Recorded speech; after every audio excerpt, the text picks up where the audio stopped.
A retired cop who used to work under the Philippine President Rodrigo Duterte has now said that he was paid by Duterte when he was the mayor to kill criminal suspects.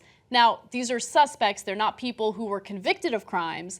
And so this whole notion that Duterte was in favor of so-called death squads is starting to materialize as more officials come forward with their own stories of what essentially occurred or what allegedly occurred. Now, Arturo Lascanas is the retired cop who came forward, and he asserted that the Davao death squad was no myth, and he was one of those who carried out secret killings of drug dealers and criminals at Duterte's behest. When Mayor Duterte sat down as mayor for the first time, we started what is called salvaging of people. These people are suspects committing crime. Salvaging? Yeah, which is an interesting way of putting it. He continued, we implemented the personal orders of Mayor Duterte to us. Now, he is the second official who has come forward with these allegations. And again, he's a retired cop. And under what's happening with Duterte, I don't think he has much of an incentive to come out against him. However, we did get a statement from an official who works in Duterte's administration, and they're claiming that this is just propaganda that has been launched by liberals who oppose him. But it's fake news. It's fake news. I don't know if I'm buying that argument, especially since it's from someone who works in the administration. So that person has an incentive to just say, no, death squads never happened. But Duterte himself has been an advocate and has spoken in favor of vigilante justice. That's why I don't understand why they're denying it. And we know that he's at least somewhat popular based largely on these sorts of policies. I don't know why.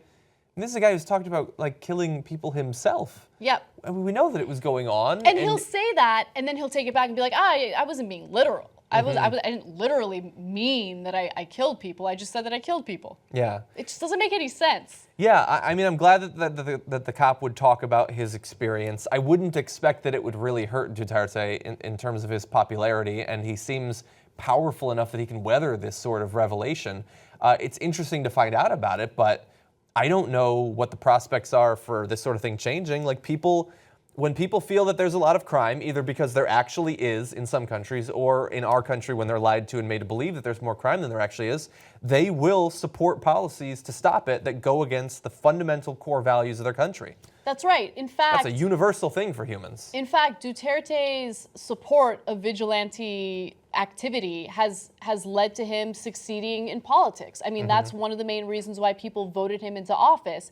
And so it is interesting to see him kind of walk back some of his comments or deny some of the actions that he allegedly took when he was mayor. He was mayor for 22 years, by the way. Yeah. It's a long time. But at the same time, I think that there is a realization among some people, especially when you see more and more people getting murdered without a trial, that vigilante justice or extrajudicial killings are a terrible idea because it leads to a witch hunt, right? It leads to people just accusing someone of trafficking drugs, and then what? Cops come in and they murder that person without a trial? You can't have that. Yeah, or personal vendettas amongst the cops, or being paid off to kill someone. That's when you combine the ability to kill whoever you want with rampant corruption in the police departments of most parts of the world, including parts of the U.S., then you have just people being shot for money. I mean, this guy was doing it himself, but at least there, I guess he's being paid by the government. Yeah. But who's to say that some sort of criminal syndicate wouldn't hand out $400 to wipe someone off the map? It's crazy. It's a mess. It is a mess.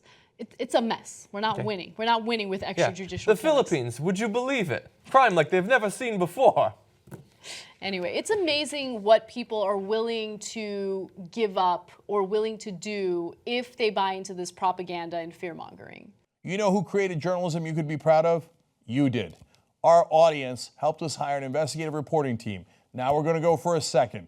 tytnetwork.com/go. Let's build the best reporting team in the country together.